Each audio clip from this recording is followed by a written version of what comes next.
Supreme court ने जजों की नियुक्ति के लिए न्यायपालिका और कॉलेजियम प्रणाली पर किए गए टिप्पणियों को लेकर उपराष्ट्रपति जगदीप धनखड़ और केंद्रीय कानून मंत्री किरेन रिजिजू के खिलाफ दायर जनहित याचिका को खारिज करने के बॉम्बे हाईकोर्ट के फैसले को चुनौती देने वाली अपील पर विचार करने से इनकार कर दिया है। अब कॉलेजियम को लेकर सरकार और सुप्रीम कोर्ट के बीच का घमासान आप सभी अच्छे से जानते हैं। तो अब सुप्रीम कोर्ट ने जिस तरह से याचिका खारिज की है वो बेहद ही चौंकाने वाला है। क्या कुछ मामला है आपको बताएंगे, उससे पहले आप सभी देश नीति को सब्सक्राइब कर लें।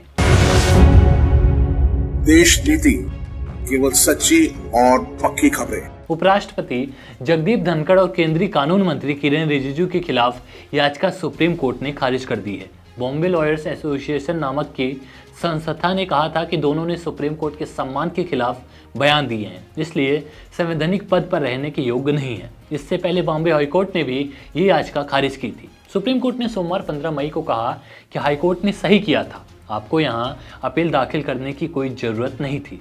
बॉम्बे लॉयर्स एसोसिएशन की तरफ से उसके अध्यक्ष अहमद आबदी की याचिका में उपराष्ट्रपति धनखड़ और रिजिजू के कुछ बयानों का हवाला दिया गया था। याचिकाकर्ता का कहना था कि रिजिजू ने जजों की नियुक्ति करने की कॉलेजियम व्यवस्था के खिलाफ लगातार बयान दिए हैं। कॉलेजियम के सदस्य सुप्रीम कोर्ट के वरिष्ठतम जज होते हैं। उन पर अविश्वास जताकर कानून मंत्री ने सुप्रीम कोर्ट का सम्मान लोगों की नज़र में गिराने की कोशिश की है। याचिका में यह भी कहा गया, उपराष्ट्रपति और राज्यसभा के सभापति ने national judicial appointment commission NJAC मामले में सुप्रीम कोर्ट के फैसले को गलत बताया। संसद से पारित कानून को रद्द करने को संसद की स्वायत्तता का हनन बताया। उन्होंने 1973 के ऐतिहासिक केशवानंद भारती फैसले के जरिए स्थापित बेसिक स्ट्रक्चर डॉक्ट्रिन यानी मूल ढांचा सिद्धांत को भी गलत कहा। इस तरह का बयान देकर उन्होंने संविधान का पालन करने की शपथ के विरुद्ध काम किया।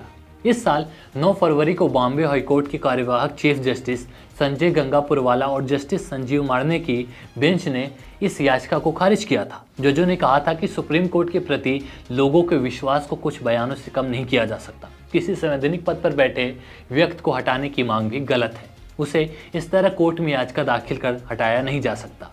केंद्रीय कानून मंत्री रिजिजू ने कहा था कि न्यायाधीशों की नियुक्ति की कॉलेजियम प्रणाली अस्पष्ट और अपारदर्शी है और उपराष्ट्रपति जगदीप धनखड़ ने 1973 के केशवानंद भारती केस के ऐतिहासिक फैसले पर सवाल उठाया था, जिसने बुनियादी ढांचों का सिद्धांत दिया था। धनखड़ ने कहा था कि इस फैसले ने एक गलत मिसाल कायम की है और अगर कोई प्राधिकार संविधान में संशोधन करने की संसद की शक्ति पर सवाल उठाता है तो ये कहना मुश्किल होगा कि हम एक लोकतांत्रिक राष्ट्र हैं। साफ तौर पर देखा जाए तो केंद्रीय कानून मंत्री किरेन रिजिजू जजों की सुप्रीम कोर्ट और हाई कोर्ट में जजों की नियुक्ति को लेकर अपनाए जाने वाली कॉलेजियम व्यवस्था के खिलाफ हमेशा बयानबाजी टिप्पणी करते रहते हैं। ऐसे में जब इस मामले को लेकर बयानबाजी को लेकर सुप्रीम कोर्ट तक मामला पहुंचा तो अब सुप्रीम कोर्ट ने याचिका खारिज कर दी है। वैसे इस पूरे मामले पर आप क्या सोचते हैं? सुप्रीम कोर्ट ने जिस तरह से याचिका खारिज की, क्या वो सही है? इस पूरे मामले पर आप हमें अपनी राय कमेंट बॉक्स में जरूर दें और ऐसी सच्ची खबरों को लगातार पाने के लिए देश नीति को अभी सब्सक्राइब कर लें। धन्यवाद। आपका एक सब्सक्राइब हमारे लिए महत्वपूर्ण है। देश नीति को अभी सब्सक्राइब करें और बेल आइकन को दबाना ना भूलें।